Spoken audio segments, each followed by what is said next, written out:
नमस्कार। रेडियो रिमझिम से प्रस्तुत है स्थानीय हालचाल। पहले मुख्य हालचाल। पूरे जिले में चौहल्लुम का त्योहार शांतिपूर्ण तरीके से हुआ संपन्न। दाहा नदी में डूबने से एक युवक की मौत। गोपालगंज के सांसद ने सबिया फील्ड को लेकर मंत्री से की मुलाकात। शहर में पुलिस ने चलाया स्वच्छता अभियान। 10 रुपए के लिए हुए विवाद में घायल एक महिला की इलाज के दौरान हो गई मौत। स्थानीय हालचाल के इस अंक के साथ मैं निकेत मिश्र। अब हालचाल विस्तार से। आज चौहल्लुम को लेकर पूरे जिले में पुलिस प्रशासन अलर्ट रहा। सभी इलाकों में सुरक्षा के व्यापक इंतजाम किए गए। इस वजह से चौहल्लुम का त्योहार शांतिपूर्ण तरीके से संपन्न करा लिया गया। बताया जा रहा है कि कई क्षेत्रों में चौहल्लुम का जुलूस शांतिपूर्ण तरीके से निकाला गया। इस दौरान पुलिस के जवान भी साथ में मुस्तैद रहे। जिलाधिकारी समीर सौरभ और एसपी विनय तिवारी के निर्देश पर कड़ी सुरक्षा व्यवस्था के साथ इलाकों में दंडाधिकारी और पुलिस पदाधिकारियों की तैनाती की गई थी। इसके वजह से सभी इलाकों में शांतिपूर्ण तरीके से त्योहार को संपन्न कराया गया। मीरगंज थाना क्षेत्र के बदरजीमी बाजार के पास दाहा नदी में डूबने से एक युवक की मौत हो गई। बताया जा रहा है कि मृत युवक सूरज कुमार लगभग 18 साल का था। परिजनों के अनुसार यह दाहा नदी के पास गया था। इसी बीच पैर फिसलने से गहरे पानी में चला गया, जिससे डूब गया। इसके बाद इलाके में हड़कंप मच गया। लोगों ने इसकी जानकारी पुलिस को दी। पुलिस ने एसडीआरएफ की टीम को बुलाया और कई घंटों की मशक्कत के बाद आज सूरज कुमार के पार्थिव शरीर को नदी से बरामद किया गया। इसके बाद परिजनों में कोहराम मच गया। पुलिस ने शव को कब्जे में लेकर पोस्टमार्टम के लिए भेजा और मामले की तफ्तीश में जुटी हुई है। गोपालगंज के सांसद डॉक्टर आलोक कुमार सुमन ने आज केंद्रीय नागर विमानन मंत्री किंजरापू राम मोहन नायडू से मुलाकात की। इस दौरान उन्होंने हथुआ अनुमंडल के सबिया फील्ड को भारत सरकार की क्षेत्रीय संपर्क योजना उड़ान योजना के अंतर्गत शीघ्र संचालित कराने का आग्रह किया। इस अवसर पर मंत्री जी को विस्तृत ज्ञापन भी सौंपा गया। सांसद ने अवगत कराया कि सबिया एयरफील्ड एक रक्षा एयरफील्ड है, जिसे पहले ही उड़ान योजना में शामिल किया जा चुका है। एयरफील्ड लगभग 473 एकड़ क्षेत्र में फैला हुआ है, जिसमें से लगभग 280 एकड़ भूमि पूर्णतः अतिक्रमण मुक्त एवं परिचालन के लिए उपलब्ध है।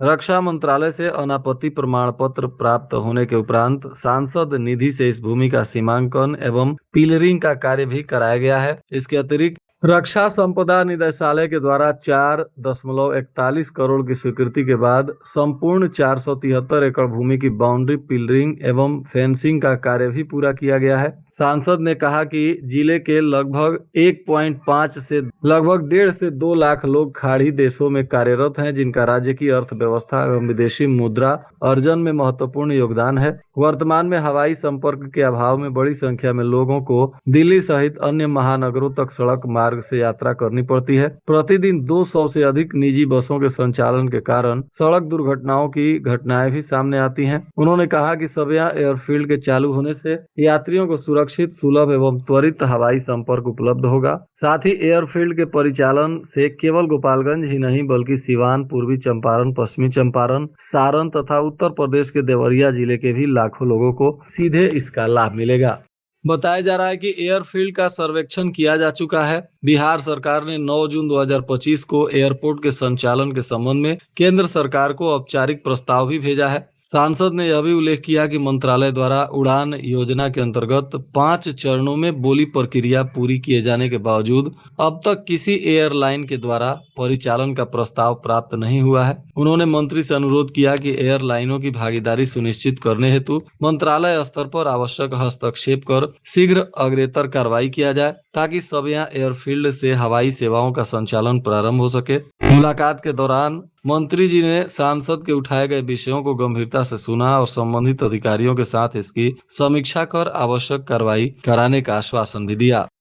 गोपालगंज नगर थाना की पुलिस और नगर परिषद ने मिलकर संयुक्त रूप से स्वच्छता अभियान चलाया। इस दौरान पोस्ट ऑफिस चौक से मोनिया चौक तक सड़कों की सफाई की गई। नगर इंस्पेक्टर के नेतृत्व में भारी पुलिस बल भी तैनात रहे। इसी दौरान सफाई कार्यों का विरोध करने के लिए नगर परिषद के स्वच्छता कर्मी पहुंच गए, जिनमें एक महिला और एक पुरुष को पुलिस ने हिरासत में लिया। नगर परिषद के चेयरमैन, वार्ड पार्षद, सफाई कर्मी और पुलिस जवानों ने खुद झाड़ू लगाकर स्वच्छता का संदेश दिया।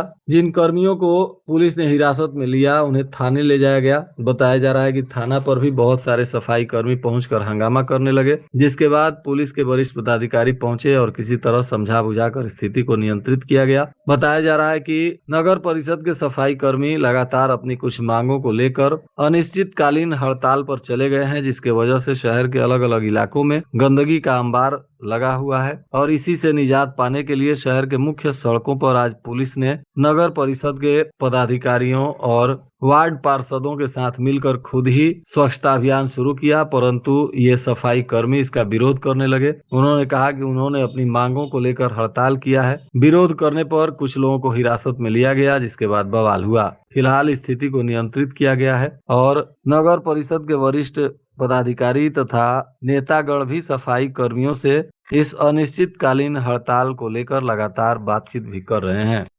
थावे थाना क्षेत्र के मठ गौतम गांव में मात्र 10 रुपए के लेन देन को लेकर एक विवाद हो गया, जिसमें एक महिला को मारपीट कर घायल कर दिया गया था। महिला का गोरखपुर में इलाज चल रहा था और वहां इलाज के दौरान महिला की मौत हो गई। आज जैसे ही महिला का शव दरवाजे पर पहुंचा तो परिजनों में कोहराम मच गया। बताया जा रहा है कि विवाद को लेकर एक आरोपी ने टांगी से महिला के सिर पर वार किया था। हालांकि पुलिस ने त्वरित कार्रवाई करते हुए इसमें आधा दर्जन आरोपियों को गिरफ्तार किया है। न्यायिक हिरासत में भी भेजा गया है। अन्य आरोपियों की गिरफ्तारी की मांग पर भी परिजन अड़े हुए थे। पुलिस ने आश्वासन दिया और समझा बुझाकर कड़ी सुरक्षा के बीच करीब 12 घंटे बाद महिला के शव का अंतिम संस्कार कराया गया। थानाध्यक्ष ने बताया कि मामले में आगे की कार्रवाई जारी है। मौके पर मुखिया प्रतिनिधि सत्य प्रकाश सिंह सहित अन्य लोग भी मौजूद रहे और समझा बुझाकर स्थिति को नियंत्रित किया गया। पुलिस ने कहा कि किसी भी आरोपी को बख्शा नहीं जाएगा। इस हत्या में शामिल आरोपियों पर कड़ी कार्रवाई की जाएगी। उत्पाद विभाग की पुलिस ने आज नगर थाना क्षेत्र के बंजारी मोड़ के पास एक कार को पकड़ा, जिसके अंदर से 216 लीटर से अधिक शराब मिली है। इस कार में उत्तर प्रदेश के रहने वाले 2 लोगों को गिरफ्तार किया गया, जिसमें एक आरोपी सिया यादव है और दूसरा आरोपी प्रेमचंद यादव है। ये दोनों उत्तर प्रदेश के निवासी हैं। उत्तर प्रदेश से शराब लेकर आ रहे थे, तभी उत्पाद पुलिस ने इन्हें गिरफ्तार कर लिया। शराब और गाड़ी को जब्त कर इन पर विधिक कार्रवाई की जा रही है।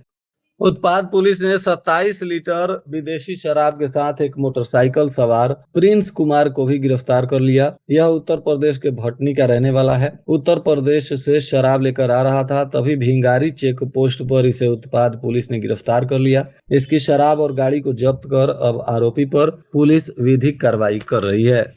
गोपालपुर थाना की पुलिस ने भी 99 लीटर से अधिक देशी शराब के साथ 2 मोटरसाइकिल को जब्त किया है। बताया जा रहा है कि पुलिस अधीक्षक के निर्देश पर पुलिस ने मानिकपुर तिरमुहानी के पास छापेमारी की, जहां से 94 लीटर देशी शराब को बरामद किया गया। इस दौरान तस्कर की गिरफ्तारी नहीं हुई है। पुलिस ने शराब और मोटरसाइकिल को जब्त किया है और तस्करों की पहचान कर रही है।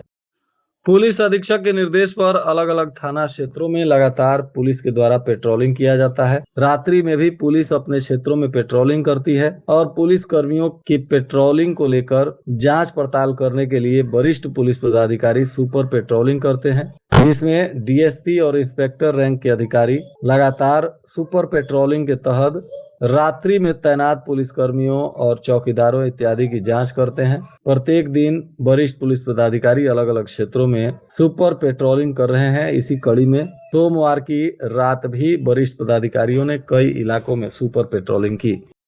मीरगंज थाना क्षेत्र के बरईपट्टी गांव के पास सोमवार को दाहा नदी में एक मगरमच्छ देखे जाने की सूचना मिली, जिसके बाद इलाके में हड़कंप मच गया। आसपास के ग्रामीणों में भय का माहौल हो गया। स्थानीय लोगों ने सभी ग्रामीणों से अपील किया है कि वे अपने बच्चों को नदी के किनारे जाने से रोकें। साथ ही नदी में स्नान करने, मछली पकड़ने या किसी भी अन्य गतिविधि के लिए फिलहाल नदी में न उतरें। जब तक प्रशासन और वन विभाग की ओर से स्थिति स्पष्ट नहीं हो जाती, तब तक पूरी सावधानी बरतें। ग्रामीणों ने प्रशासन और वन विभाग से जल्द ही मौके पर पहुंचकर मगरमच्छ की मौजूदगी की पुष्टि करने तथा लोगों की सुरक्षा के लिए आवश्यक कदम उठाने की मांग की है। प्रशासन ने भी जनता से अपील किया है कि आप दाहा नदी के आसपास रहते हैं तो सतर्क रहें, किसी भी तरह की अफवाह फैलाने से बचें। मगरमच्छ दिखाई देने पर तुरंत स्थानीय प्रशासन या वन विभाग को इसकी सूचना दें। गोपालपुर थाना की पुलिस ने भी शराब तस्करी के मामले में फरार चल रहे वांछित अभियुक्त मुन्ना सिंह को गिरफ्तार कर लिया। यह आरोपी गोपालपुर थाना क्षेत्र के बोधा छापर गांव के नंदलाल सिंह का पुत्र है। इस पर पहले से शराब तस्करी का मामला दर्ज था और यह फरार चल रहा था। आज पुलिस ने इसे गिरफ्तार कर पूछताछ के बाद न्यायिक हिरासत में भेज दिया। स्वास्थ्य सेवाओं को पूरी तरह डिजिटल और पारदर्शी बनाने की दिशा में स्वास्थ्य विभाग ने एक बड़ा कदम उठाया है। अब जिले के सदर अस्पताल, अनुमंडलीय अस्पताल, रेफरल अस्पताल, सामुदायिक स्वास्थ्य केंद्र और प्राथमिक स्वास्थ्य केंद्र में आने वाले आपातकालीन मरीजों का भी भाव्या पोर्टल पर ऑनलाइन रजिस्ट्रेशन अनिवार्य कर दिया गया है। इसके साथ ही प्रत्येक मरीज का आयुष्मान भारत हेल्थ अकाउंट यानी आभा आईडी भी बनाया जाएगा और उसका इलेक्ट्रॉनिक्स हेल्थ रिकॉर्ड भी तैयार किया जाएगा। इससे मरीजों का पूरा इलाज और स्वास्थ्य से संबंधित रिकॉर्ड मोबाइल पर सुरक्षित रहेगा, जिसे देश के किसी भी सरकारी अस्पताल में जरूरत पड़ने पर आसानी से देखा जा सकेगा। और आज के मौसम का तापमान गोपालगंज में न्यूनतम 25 डिग्री सेल्सियस और अधिकतम 35 डिग्री सेल्सियस रहने की संभावना है। अंत में मुख्य हालचाल एक बार फिर। पूरे जिले में चौहल्लुम का त्योहार शांतिपूर्ण तरीके से हुआ संपन्न। दाहा नदी में डूबने से एक युवक की मौत। गोपालगंज के सांसद ने सविया फील्ड को लेकर मंत्री से की मुलाकात। शहर में पुलिस ने चलाया स्वच्छता अभियान। 10 रुपए के लिए हुए विवाद में घायल एक महिला की इलाज के दौरान हो गई मौत। इसके साथ ही रेडियो रिमझिम से प्रसारित स्थानीय हालचाल का यह अंक समाप्त हुआ। नमस्कार।